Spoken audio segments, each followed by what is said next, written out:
ہے۔ اسی طریقے سے ہم یوم آزادی پاکستان کا اس لیے مناتے ہیں کہ اللہ تبارک و تعالیٰ نے اپنے فضل و کرم سے یہ نعمت ہمیں عطا فرمائی تھی، اور ملکی تقریب کے طور پر اس کو منایا جاتا ہے۔ دوسری بات یہ ہے کہ چونکہ یہ ملکی تقریب ہے، لہٰذا اس کا کسی حکومت سے، کسی سیاست سے اس کا کوئی تعلق نہیں۔ حکومت کوئی بھی آئی، ہمارے 71 سالہ تاریخ کے اندر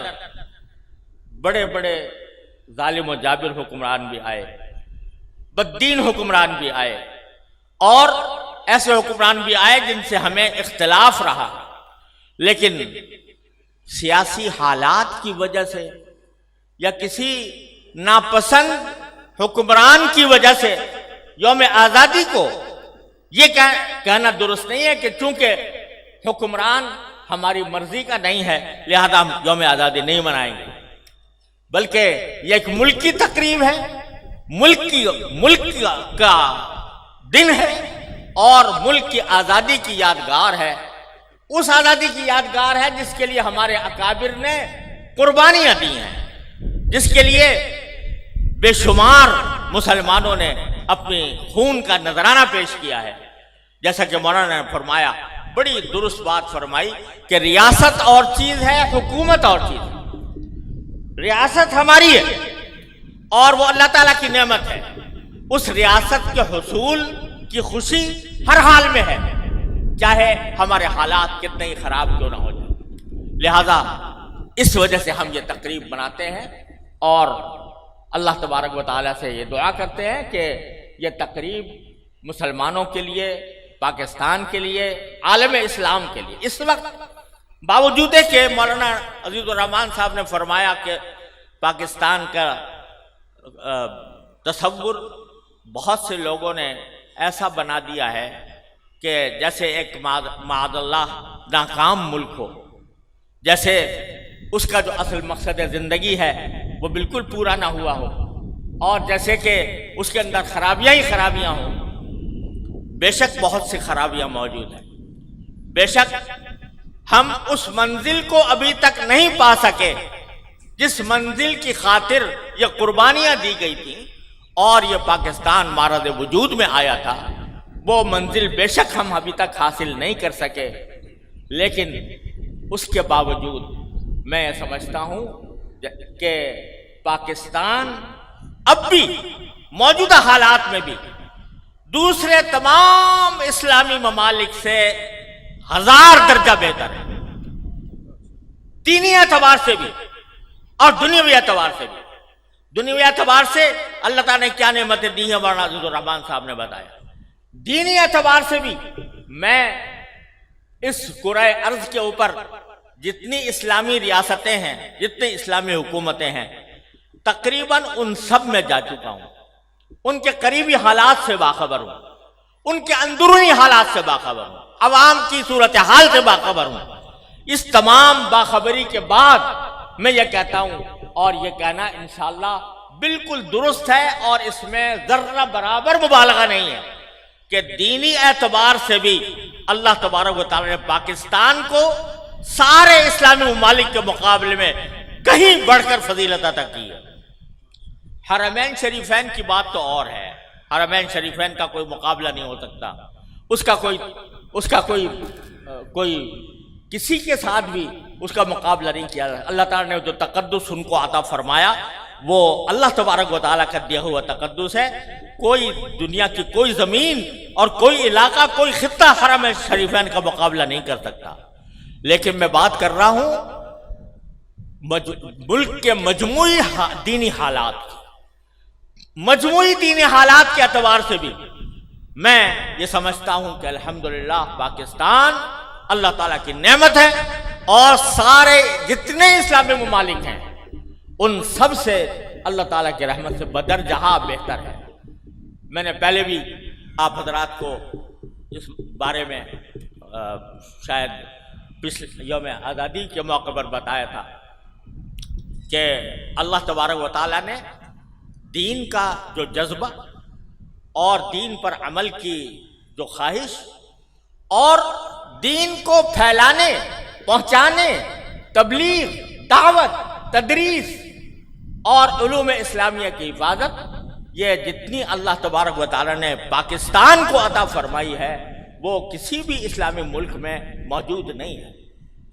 اگر ان نعمتوں کی ناشکری کرتے ہوئے ہر وقت پاکستان کو برا کہا جاتا رہے اور پاکستان کی تنقید کی جاتی رہے تو یقیناً یہ اللہ تعالیٰ کی نعمت کی ناشکری ہے، کفران نعمت ہے۔ اللہ تعالیٰ اس کفران نعمت سے ہماری حفاظت فرمائے۔ مجھے حیرت ہوتی ہے ان لوگوں پر جو پاکستان سے جا کر کسی اور ملک میں آباد ہوتے ہیں روزگار کی خاطر، اور وہاں کے حالات کا مقابلہ پاکستان سے کرتے ہوئے وہ پاکستان کا مذاق اڑانے کی کوشش کرتے ہیں۔ پاکستان میں یہ ہوتا ہے، پاکستان میں یہ ہوتا ہے، اور جس ملک میں رہ رہے ہوتے ہیں اس کی وہ تعریفیں کرتے ہیں، اس کے نظم و ضبط کی تعریفیں کرتے ہیں۔ یہاں یہ نہیں ہوتا، پاکستان میں ہوتا ہوگا، اس قسم کے جملے بولتے ہیں۔ اور جب کبھی ان کو اپنی ضروریات زندگی کی خریدنے کا موقع آتا ہے تو سارے سال کی ضروریات پاکستان سے خرید کے لے جاتے ہیں، سارے سال کی ضروریات پاکستان سے خرید کے لے جاتے ہیں۔ اس لیے خریدتے ہیں کہ یہاں اللہ تعالیٰ نے ہمیں ساری ان ملکوں کے مقابلے میں مہنگائی یہاں پر کم ہے، یہاں سستی چیزیں ملتی ہیں، وہ یہاں سے خرید کے لے جائیں گے اور برا پاکستان کو کہیں گے کہ پاکستان میں یہ ہوتا ہے، پاکستان میں وہ ہوتا ہے۔ تو یہ ناشکری ہے، یہ بہت بڑی عظیم ناشکری ہے۔ اللہ تبارک و تعالیٰ کے فضل و کرم سے پاکستان کے اندر آپ کو بحیثیت ایک عالم دین کے، بحیثیت ایک طالب علم کے مکمل آزادی ہے کہ آپ مدرسے قائم، جتنے مدرسے پاکستان کے اندر موجود ہیں الحمدللہ اتنے کہیں آپ کو کسی اسلامی ملک میں نہیں ملیں گے۔ مسجدوں کے اندر دروس قرآن آزادی کے ساتھ جس طرح آپ درس قرآن دینا چاہیں وہ آپ کو کہیں اور نہیں ملے گا۔ وہاں جمعے کے خطبے بھی چھپے ہوئے آتے ہیں اور ان کو مانیٹر کیا جاتا ہے، ان کو سنا جاتا ہے، اور اگر کوئی بات حکومت کی منشا کے خلاف کسی خطیب نے کہہ دی تو اس کا ٹھکانہ جیل خانے میں ہوتا ہے۔ آج بھی عرب ممالک کے اندر علماء کرام کی ایک بہت بڑی تعداد صرف اس وجہ سے جیل میں ہے کہ انہوں نے کسی وقت حق کا کلمہ کہہ دیا تھا جو حکومت کو ناگوار ہوا۔ اللہ تبارک و تعالیٰ نے یہ نعمتیں ہمیں عطا فرمائی ہے، اس کے بعد اگر ہم اس نعمت کی ناشکری کریں، پاکستان کو برا کہیں، پاکستان کے لیے پاکستان کی محبت دل میں نہ رکھیں اور اس نعمت پر شکر ادا نہ کریں تو یہ بدترین ناشکری ہے، بدترین کفران نعمت ہے۔ اور اس کی وجہ سے مجھے اندیشہ ہے کہ جن تکلیفوں میں ہم مبتلا ہیں اس کی ایک بڑی وجہ یہ کفران نعمت بھی ہے۔ اگر پانی نہیں مل رہا، اگر رشوت کا بازار گرم ہے، اگر جرائم کا بازار گرم ہے تو یاد رکھو حکومتیں، ان کو ہم برا کہتے ہیں لیکن یاد رکھو کہ انما اعمالکم عمالکم، تمہارے جو عمال ہوتے ہیں، تمہارے جو حکمران ہوتے ہیں وہ تمہارے اعمال کا آئینہ ہوتے ہیں۔ حدیث میں رسول کریم صلی اللہ علیہ وسلم کا یہ ارشاد مروی ہے کہ آپ نے فرمایا کہ اپنے حاکموں کو برا نہ کہو بلکہ اللہ تعالیٰ کی طرف رجوع کرو، اللہ تعالیٰ سے مانگو، اللہ تبارک و تعالیٰ کی بارگاہ میں فریاد کرو، اللہ تعالیٰ سے تمہارا تعلق مضبوط ہوگا، اس کی نعمتوں پر تم شکر ادا کرو گے تو اللہ تبارک و تعالیٰ تمہارے حکام کے دل تمہارے لیے نرم کر دیں گے۔ اور اگر تم نے ناشکری کی، اللہ تبارک و تعالیٰ سے تعلق قائم نہ کیا تو اللہ بچائے پھر برے سے برے حکمران آتے رہیں گے، یہ حکمران آتے جاتے رہیں گے، سیاسی انقلابات پلٹے کھاتے رہیں گے اور سیاسی ماحول بدلتا سدلتا رہے گا، لیکن الحمدللہ ریاست پاکستان اپنی جگہ اللہ تعالیٰ کی ایک نعمت ہے، اس کا ہمیں ہر قیمت پر تحفظ کرنا ہے، اس سے ہمیشہ محبت کرنی ہے، اس سے پیار کرنا ہے، اس کی قدر ماننی ہے، اس قدر پہچاننی ہے، اور اس قدر پہچاننے کا سب سے بڑا طریقہ یہ ہے کہ اس نعمت پر اللہ تعالیٰ کا شکر ادا کیا جائے، اور اس شکر ادا کر کے ہم اپنے اعمال کو درست کریں، ہم اپنی حالت کو دیکھیں، رسول قرآن کریم کی آیت ہے کہ یا ایھا الذین آمنوا علیکم انفسکم لا یضرکم من ضل اذا اہتدیتم، اے ایمان والو اپنی خبر لو، اگر کوئی گمراہی کی طرف جا رہا ہے،